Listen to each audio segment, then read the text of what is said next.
Fortaleza é arte, é tradição, é movimento. De norte a sul, de leste a oeste, a cidade celebra sua identidade. Vem sentir a energia que faz Fortaleza vibrar. No ar, Fortaleza Cultural.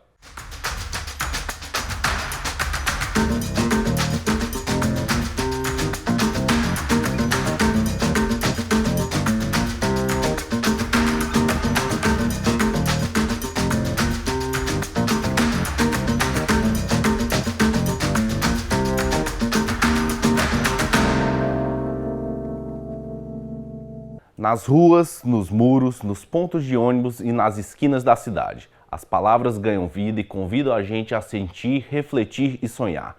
Vamos conhecer o projeto Poesia em Cartaz, uma iniciativa que leva literatura para o cotidiano, transformando os espaços urbanos em um grande livro aberto. A reportagem é de Fernando Benevides. Eu converso agora com o publicitário Paulo Fraga, idealizador do projeto Poesia em Cartaz. Paulo, como é que surgiu essa iniciativa? Surgiu de um presente. Por ocasião de um livro que eu lancei, um livro de poesias, no Museu da Imagem e do Som, ganhei um presente de 20 placas de outdoor para lançar esse livro. Acabei que eu não lancei o livro com os outdoors, lancei sem eles, né? Fiz um lançamento lá no MIS, que foi bem bacana, e fiquei com um presente na mão. Diz que a boa educação é que você não devolve presente. E aí saquei esse projeto, porque sou publicitário também, e chamei 19 amigos e lançamos na primeira edição 20 cartazes, né, com um poema meu e cada amigo com um poema também. Então, 20 outdoors, 20 poetas, 20 poemas. O projeto já está rodando aí pela cidade desde setembro. Qual o impacto que você já observa até então? Como eu disse, surgiu assim dessa forma meio imprevista, né? E foi tomando fôlego, foi tomando porte, né? A gente depois, com o outdoor, a gente juntou uma rede social oficial do projeto e vai ter um sarau no MIS, em dezembro, um sarau com uns 100 poetas, que hoje a gente está com 100 poetas, né? E tem tido uma boa repercussão, saíram matérias fora do Ceará, em nível nacional, sobre sites de literatura, né? E aqui na cidade está reverberando na cena literária da cidade. Paulo, explica como é que funciona a curadoria, quem são os autores que participam. Então, muita gente, chamei alguns amigos, que eu não vou conseguir citar agora de cabeça todos, para fazer parte desse conselho curador, e um dos principais pontos dessa curadoria é que o outdoor é o ponto de partida do projeto. Se isso fosse uma antologia de livro, talvez o rigor de curadoria fosse diferente. Como ele nasce no outdoor, a gente olhou para essa ideia de que o outdoor está na rua, as pessoas estão na rua, tem todo tipo de gente lá na rua, tem uma mulher grávida, tem uma criança, tem um adolescente, tem um padre, enfim, tem vários tipos de pessoas, transeuntes, um professor, um aluno, e essa diversidade da cidade é que norteia essa curadoria. Com isso, a gente chamou poetas de livros, né, que fazem poesia em livro, letristas de música e romancistas. Abrimos até para romancistas, né? Então, tem gente de todos os naipes. Tem gente da Academia Cearense, tem cearense que faz parte da Academia Carioca de Letras, mora no Rio há bastante tempo, mas é cearense. Tem garoto de periferia que não tem livro, tem gente de livro coletivo do interior do estado. É um leque muito aberto, porque acabou virando um mapeamento cultural da cena literária cearense, ou da literatura feita a partir do Ceará para o Brasil. E onde é que estão esses outdoors? Estão em diferentes bairros da cidade? Ótima pergunta. Isso é outra coisa interessante. A gente não controla onde o outdoor vai estar. Com o apoio das empresas de outdoor, Bandeirantes, Divocart, Big Door, Compasso e RH Outdoor, a gente está exatamente ocupando a cidade inteira com isso. Eles definem os locais que eles vão nos ceder, porque também é uma ação social das empresas. Elas enxergaram o poder disso, como é legal falar com a cidade, além, obviamente, da indústria da propaganda, que todos nós fazemos parte, eu e elas, né? Mas a cidade está repleta disso. Tem outdoor na Aldeota, tem outdoor no Meireles, tem outdoor no Cocó, tem em Caucaia, Messejana, Porto das Dunas, Maracanaú e por aí vai. Ou seja, onde tem placa de outdoor dessas empresas e elas têm essa disponibilidade, elas ofertaram isso para a gente levou para todos os lugares. Segue até dezembro. Explica para a gente como é que funciona o projeto. São diferentes etapas, é isso? O projeto nasce como ele nasce do outdoor e depois ele vira um tripé. O outdoor é a primeira mídia, depois, como eu disse, ganhou uma rede social no Instagram e ele culmina no sarau físico, ao vivo, no MIS, né, na Praça do MIS. Cada edição são 20 outdoors, 20 poemas, 20 poetas. E o que acontece, como o ano está acabando, dezembro já está aí, as exibidoras nos disseram, cara, puxa um pouquinho, porque dezembro pode estar mais complicado, né? Então, assim, a gente vai bater aí 100 outdoors em 5 edições e cada edição com 20 cartazes. Então, deve culminar, a gente está nesse momento com a segunda e a terceira edição no mesmo período, ou seja, 40 placas, embora sejam 20 por uma exibidora e 20 por outra. E tem mais 2 para seguir ainda este ano. Cada etapa segue necessariamente uma temática ou não? Não. É legal a pergunta, porque quem tem a oportunidade de olhar, por exemplo, o Instagram e passar a linha do tempo do início até agora, você vê, claro, tem cada um com o seu poema, mas acaba parecendo um grande livro único, um grande poema único, cada um colocando a sua visão, né? Não tem tema. Apesar de haver uma curadoria que escolhe os poemas que são recebidos e seleciona os poetas, depois de selecionados, ele traz o poema dele, que ele melhor avalia participar, e a gente deixa ele vir com a melhor roupa dele para essa festa. Paulo, como já está causando um impacto na cidade, além de dezembro, vocês pensam em continuar, em dar um outro formato, seguir a ideia? Isso é uma coisa que está sendo conversada. Não tenho como cravar isso. É uma decisão a ser tomada por todo mundo que está arregimentando isso. Pode ser que participe, que continue, pode ser que não, né? Muito envolvimento e muito dispêndio de energia, dedicação e tempo. Não sei se a gente vai todo mundo ter essa disponibilidade no ano que vem. Vamos falar agora do sarau, então, de encerramento, como é que está planejado, inclusive dar o espaço para você convidar o público. Não posso cravar a data ainda, porque estou dependendo do MIS dizer, porque eu dependo do calendário dele. O MIS é um equipamento novo e tem muita agenda relevante para a cidade, mas eles estão nos acenando com 2 datas em dezembro, antes do Natal. Então, já aviso que vai ser um presente de Natal para a cidade, ainda a ser cravado, mas aí nesses dias anteriores ao Natal, uma grande festa com 100 poetas, cada um lendo a sua poesia, na praça em frente ao MIS. Muito obrigado pela participação. Eu agradeço. Fortaleza tem história e tem gente que faz a cultura acontecer. No próximo bloco a gente conversa com um dos grandes nomes da nossa cena cultural, Calé Alencar.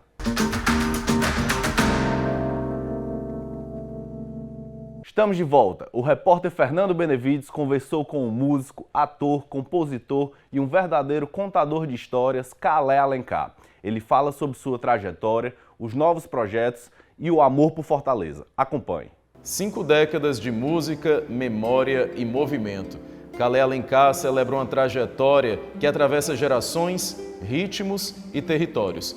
Do sertão ao mar, da ciranda ao maracatu, da canção ao coração do povo. Calé, primeiramente, muito obrigado pela sua participação.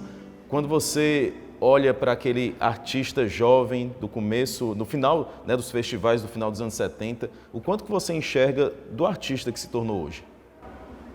Olha, em primeiro lugar, eu sinto uma grande estrada percorrida, mas que me trouxe um aprendizado imenso, né? E não só da parte artística, mas a gente desenvolve muito também o lado humano, né? As relações com as pessoas, os parceiros, o público que acompanha o trabalho da gente, né? E isso é um motivo maior, essa relação com as pessoas, porque desse convívio, dessa soma, veio uma obra musical, literária e, no meu caso, especificamente também a produção de trabalhos que não envolvem exatamente canções minhas, né? Produções que eu fiz com projetos muito interessantes, assim, porque, sobretudo, são frutos da arte do Ceará, né? Coisas voltadas para o povo da minha terra, né?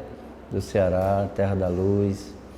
Então eu vejo uma trajetória de uma pessoa que esteve sempre interessada em aprender.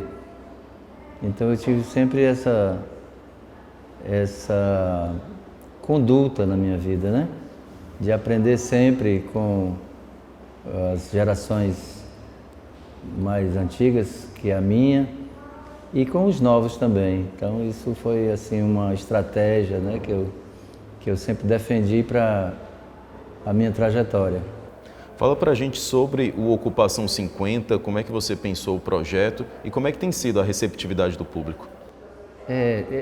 A ocupação vem de estar ali presente naquele espaço com um sentido também, não só artístico, mas no sentido político hoje da questão de ocupar o espaço, de fazer a observância também de uma questão de direito político, né? Enquanto somos também artistas e cidadãos. E aí a gente, assim, pensamos essa história da Ocupação 50 em função dos 50 anos, porque eu considero que o primeiro festival que eu participei com canções autorais marca exatamente a minha entrada no movimento artístico do Ceará. Embora eu já estivesse desenvolvendo um trabalho como músico anteriormente, desde 1972 eu comecei a participar de bandas de baile em Fortaleza. Mas quando veio 1975 eu participei pela primeira vez com uma canção, 3 canções autorais no Festival Canteiros, que foi organizado pelos alunos da Escola Técnica, no ginásio do Sesc, né? Então eu tenho ótimas lembranças desse momento, porque tínhamos a banda Feira do Som, era uma banda de grandes amigos, até hoje nós nos comunicamos e somos amigos. E eu, assim, fui desenvolvendo esse trabalho, mas sempre com essa referência, né? Então, nesse pensamento de organizar uma ocupação, a gente foi estabelecendo parcerias, né? E outros convites também que vieram para comemorar esses 50 anos de estrada, né? De música. E a gente já estamos aí com 22 eventos entre outubro e novembro para comemorar esses 50 anos de música. E acho que é um bom número de ocupações assim para marcar esse trabalho, né? E das mais diversas formas. Tem o trabalho que eu desenvolvo com o maracatu, o trabalho que eu desenvolvo também com rodas de conversa, com oficinas, os convites que eu recebi também para participar de shows de outros colegas, de outras colegas, também da música. E naturalmente os trabalhos que eu vou fazer para marcar como uma forma de mostrar também que todo esse aprendizado gerou um momento assim musical onde eu apresento também composições minhas e canções que eu gosto também de cantar que eu trato como se fossem minhas, né? Então a gente está agora nesse evento de comemorar o Dia Nacional da Poesia, com canções que eu fiz com vários poetas, são 14 poetas, mas o projeto não se resume apenas a esses 14, eu tenho um projeto em andamento que é chamado Cadernos de Viagem. Então são vários poetas, não só brasileiros, mas também do exterior. E agora, como é o Dia Nacional da Poesia, a gente está fazendo uma referência aos poetas brasileiros, nordestinos, cearenses. E temos também esse show que vou fazer no dia 7 de novembro com o meu parceiro, meu irmão Lúcio Ricardo, que é um show que vai acontecer na sexta-feira, dia 7 de novembro, às 18 horas, lá no MIS, Museu da Imagem e do Som do Ceará. Calé, sobre o Massa Feira Livre e a música cearense do final dos anos 70, que lembranças você tem dessa época? Olha, primeiramente eu fui muito bem acolhido nesse movimento musical do Ceará, porque eu tive a sorte de encontrar logo no início desse trabalho, que é a segunda metade dos anos 70, eu conheci uma pessoa maravilhosa que é minha parceira e eu chamo também de minha madrinha, que é a Ângela Linhares. E ela me convidou para participar do show dela, que foi iniciado o trabalho em 1978. E desse trabalho participavam vários outros artistas cearenses, Petrúcio Maia, Ricardo Bezerra, e durante os ensaios a gente foi conhecendo também outros grandes artistas cearenses daquele período, que continuam grandes ainda, né, atuando. Então eu conheci o Fausto Nilo, Stélio Vale, Alano Freitas, Roger Rogério e Tete. E esses dois últimos que eu citei acabaram virando também os meus padrinhos, assim, porque a minha primeira canção gravada por outro intérprete que não eu foi exatamente pela Tete. E aí também coincidiu de o título do disco dela ser o título de uma canção minha em parceria com o Fausto Nilo. Então, assim, eu me senti muito bem acolhido, tanto na Massa Feira, como um pouco antes nesse evento do show Como as Primeiras Chuvas do Caju, que era esse show da Ângela Linhares, onde eu conheci essa moçada toda. E aí comecei a mostrar as minhas primeiras canções, né? E as pessoas me receberam muito bem. Tanto é que eu fui compondo já com aquelas pessoas que eu tinha como ídolo, né? Fausto Nilo, Roger Rogério, Stélio Vale. Então, assim, para mim foi super interessante. E a Massa Feira veio também, assim, já para solidificar essa relação com os colegas e com o público também.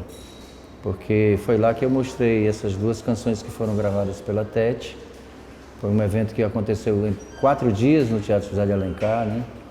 E aí, nesse período, eu mostrei essas canções e foram muito bem aceitas. A Tete gravou, foi o título do disco dela. E são canções que me marcam até hoje. Eu não faço uma apresentação sem que eu não cante Equatorial, Vento Rei também, né? Que é a outra canção que eu mostrei na Massa Feira e que a Tete também gravou. Atualmente, o que mais te inspira a fazer música, a continuar fazendo música? Olha, eu já nasci para música, né? Então, assim, minha vida já estava assim, muito encaminhada para isso, porque eu vivi um ambiente musical excelente, assim, maravilhoso, tanto na casa de meus avós maternos, como na minha casa também com minha mãe, porque minha mãe era muito musical, então cantava, o rádio ligado o dia inteiro, com música, muita música. E eu, assim, tenho um repertório imenso de canções da música popular brasileira dos anos 50, dos anos 60, devido a essa memória musical da minha mãe. Então, desse ambiente musical, onde eu fui, assim, né, super criado com essa influência da música, para o outro ambiente que eu encontrei dos colegas, dos amigos, dos músicos, né, desde o tempo das bandas de baile que eu participei, até a minha entrada definitiva no movimento musical cearense, que vem aí no final dos anos 70, isso me deu, assim, muito ímpeto, né, assim, porque há uma receptividade super positiva. E aí eu, assim, comecei a fazer música não só para cantar nos shows, mas música para teatro, música para cinema, música para publicidade. Então aí realmente solidificou essa caminhada e aí realmente eu vi que o caminho da música era o que tinha sido traçado desde cedo para mim, né? Cala aí, o maracatu. Vamos falar agora sobre o maracatu, nação Fortaleza. Você considera talvez o seu maior legado para a cultura cearense? Olha, eu, na verdade, assim, tudo que eu faço, eu procuro traçar assim um caminho onde cada contribuição é, assim, de uma generosidade artística e humana, né? E, assim, não creio que haja uma coisa mais importante que outra.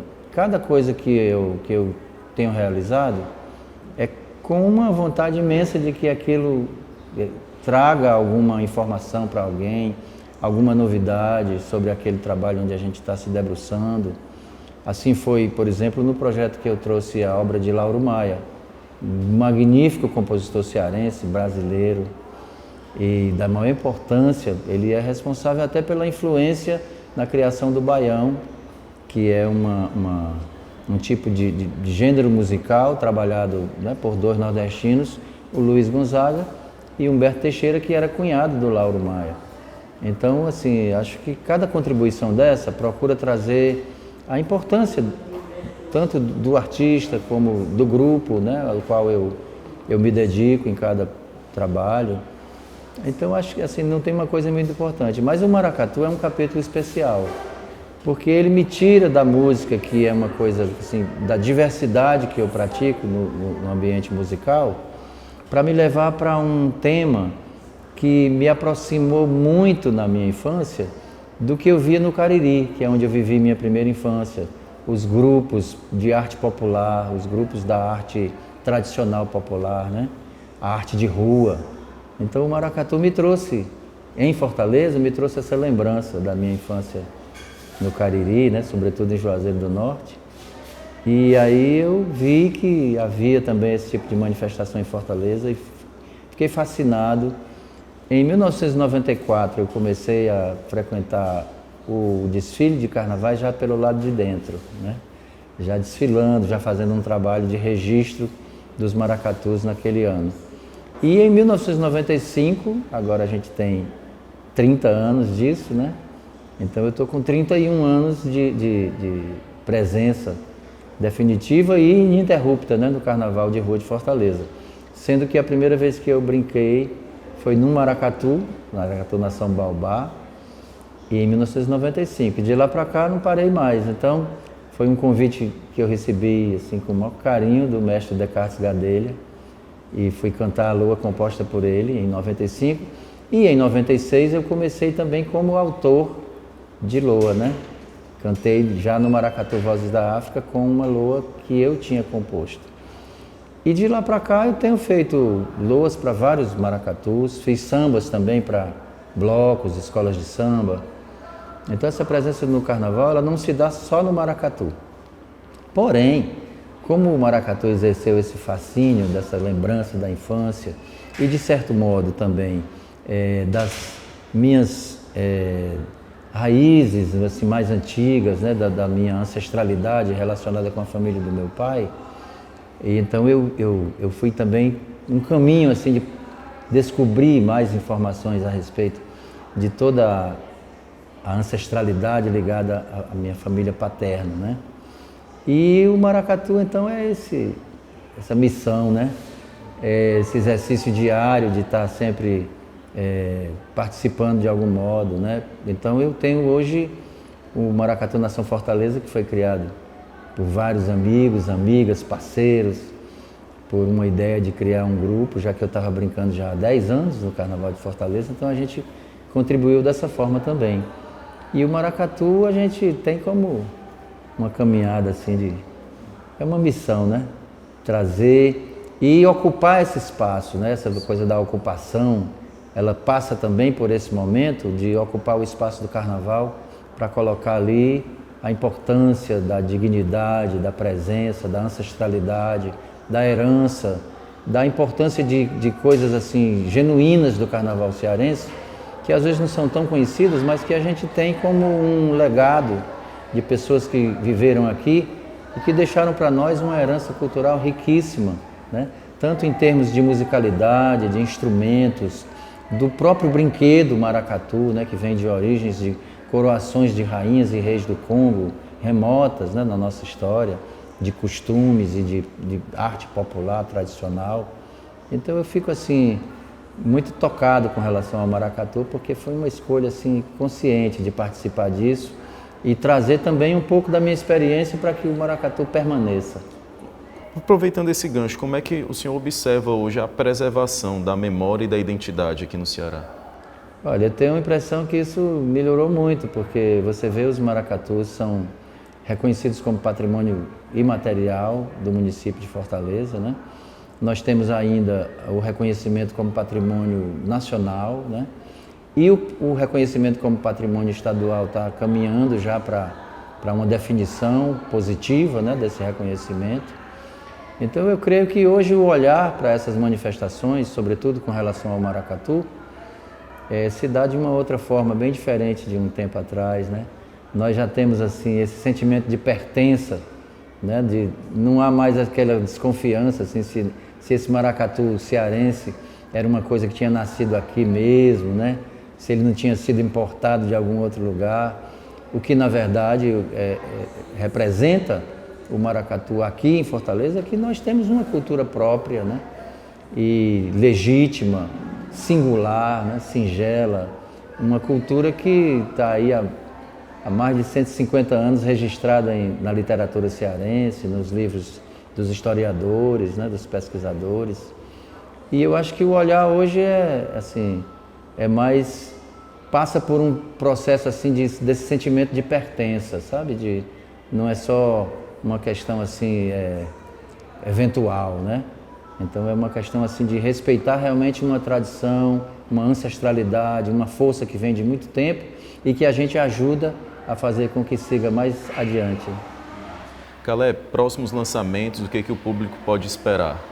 Olha, tenho a impressão que a gente vai ter muitas novidades, porque eu pensei em subir 50 músicas nos streamings, né, nas plataformas, para comemorar esses 50 anos. Então já tem 2 álbuns aí encaminhados para a gente já fazer o lançamento. Cada álbum vai ter 10 canções, né? Entre canções inéditas, releituras de canções antigas e um que eu vou fazer me lembrando do tempo em que eu cantava em baile, que eu era apenas o cantor, né? Apenas o intérprete, o crooner, né? Então tenho também esse projeto de fazer um disco como intérprete, só canções de outros autores, né? E canções minhas eu tenho também aí já 2 projetos que já estão bem adiantados. É um disco de canções inéditas, né, com algumas releituras de canções lá do início da carreira, e um disco voltado também para o ambiente do carnaval, que eu vou trazer. Você falou até em cirandas no início, né, da nossa entrevista. É interessante porque eu lembrei logo desse projeto novo. São cirandas, são loas de maracatu e também frevos. Então é um disco do ambiente do carnaval. E aí tem, né, todos esses eventos que a gente pensou, que já são aí mais de 20, né, entre outubro e novembro, para comemorar 50 anos de estrada musical. Caleb, vou aproveitar então e deixar o espaço aberto para você convidar o público para os eventos que vão acontecer em novembro. Olha, a gente vai fazer dia 7 de novembro, é um show maravilhoso. Eu vou reencontrar um querido irmão, parceiro, que é o Lúcio Ricardo. Há 32 anos nós fizemos um show que apresentamos em Fortaleza e depois fomos convidados a mostrar esse trabalho em Brasília, também na Sala Funarte, em Brasília. E aí nós nos juntamos agora para fazer um show novamente com nossas parcerias, né? O trabalho que a gente faz junto, com outros poetas também, parceiros nossos, e canções do nosso trabalho que a gente gosta de cantar, reunir um repertório e fazer um show chamado Através da Voz Outra Vez, porque o show que a gente fez há 32 anos chamava-se Através da Voz. Agora a gente vai fazer Através da Voz Outra Vez no dia 7 de novembro, às 18 horas, lá no MIS, ali na Barão de Estudat, em frente ao Palácio da Abolição.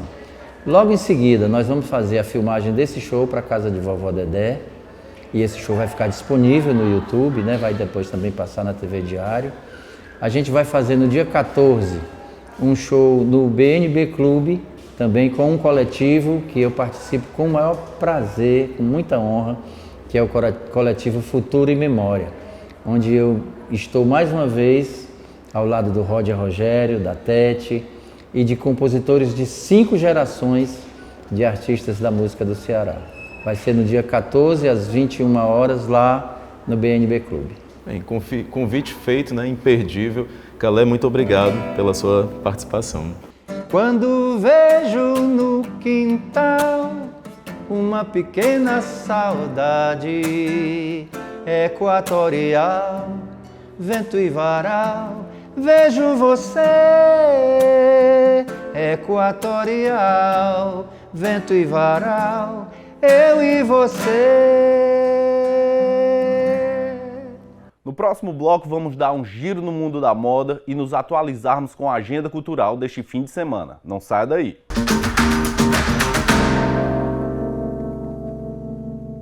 Agora vamos com Dani Caos ficar de olho na moda e ver as novas tendências do mundo fashion.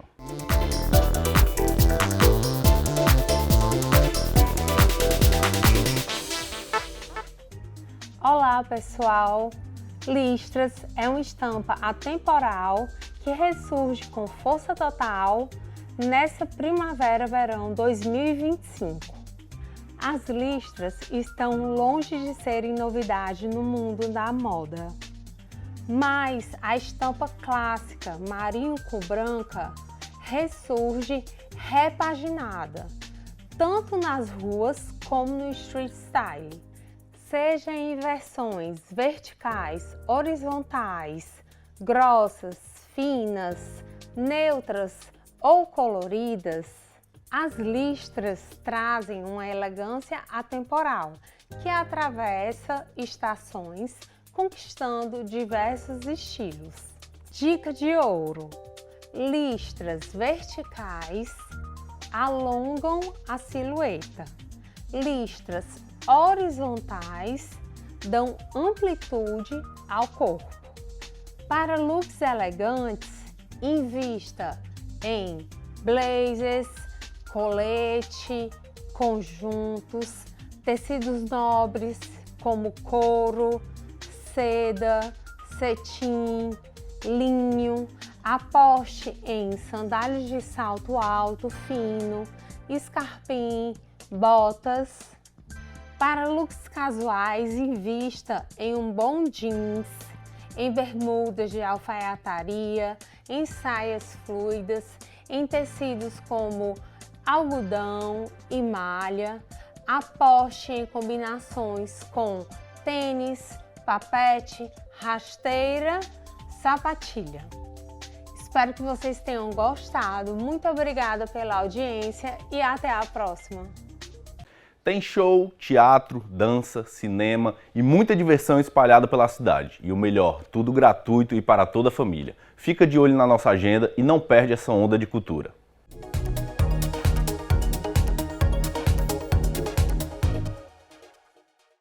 Entre os dias 7 e 9 de novembro, Fortaleza segue pulsando cultura, diversidade e muita arte, com uma programação gratuita espalhada por vários espaços da cidade.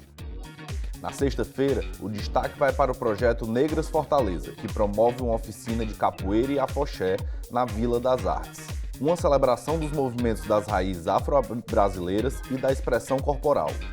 E à noite, o clima de nostalgia e diversão na Biblioteca Pública do Lô Barreira com o Cine Trash, exibindo 2 clássicos dos anos 90. No sábado, a magia do teatro invade o Teatro São José com o espetáculo infantil Sítio do Pica-Pau Amarelo no Reino das Águas Claras, em 2 sessões, às 4 e às 7 da noite. Diversão garantida para toda a família. E no Centro Cultural Belchior, o festival Made in Ceará apresenta o Sessions na Praia, com várias bandas. Uma tarde de muita música autoral, energia e pôr do sol na Praia de Iracema. No domingo, o Teatro São José repete as sessões do espetáculo Sítio do Pica-Pau Amarelo, levando encantamento e fantasia às crianças e aos adultos que não perderam o gosto pelas histórias de Monteiro Lobato. Programe-se, participe e viva a cultura de Fortaleza. Toda a programação é gratuita. Confira os mais detalhes no site fortaleza.ce.gov.br. O Fortaleza Cultural vai ficando por aqui, mas a arte da nossa cidade continua viva, nas praças, nas ruas, no coração do nosso povo. Agradecemos sua companhia e te convidamos a seguir com a gente, celebrando a cultura que faz de Fortaleza um lugar único. Fiquem ligados no canal 42.1 e no nosso canal do YouTube. Até a próxima!